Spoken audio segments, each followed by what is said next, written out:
ছবির কোয়ান্টিটি কমে গেছে।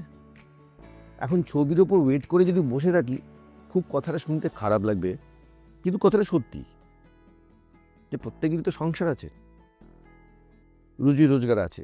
আমার এটাই প্রফেশন, আমি এটার উপরেই নির্ভরশীল, এবং আমার উপর আমার সংসার নির্ভরশীল, আমার পরিবার নির্ভরশীল।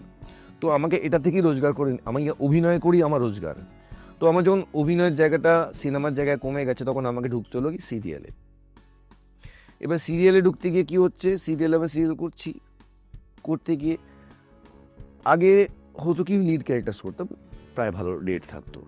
এখন লিড ক্যারেক্টার যারা আসছে না, পাচ্ছি না, তখন আমায় করতে হচ্ছে কি পার্শ্ব চরিত্র ডেট খুব একটা থাকে না।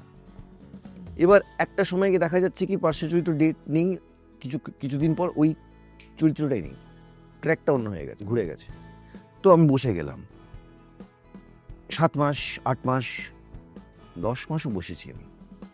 তখন মনে হয় ভয় লাগে, কারণ আমি তো কারোর কাছে জবাবদিহি, যে আমার উপর যারা ভর করে আছে, নির্ভর করে আছে, ডিপেন্ডেন্ট যারা আছে আমার উপর, তারা তো এসে বলবে না আমাকে যে কি হলো, এটা হচ্ছে না কেন। কিন্তু আমাকে তো সেই কাজগুলো করতে হয়, মানে না বললেও জবাবটা দিতে হচ্ছে আমাকে। তো এই কাজটা না চললে তখন কিন্তু মাঝে মধ্যে মনে হয় এটা না পেলে আমি করবোটা কি।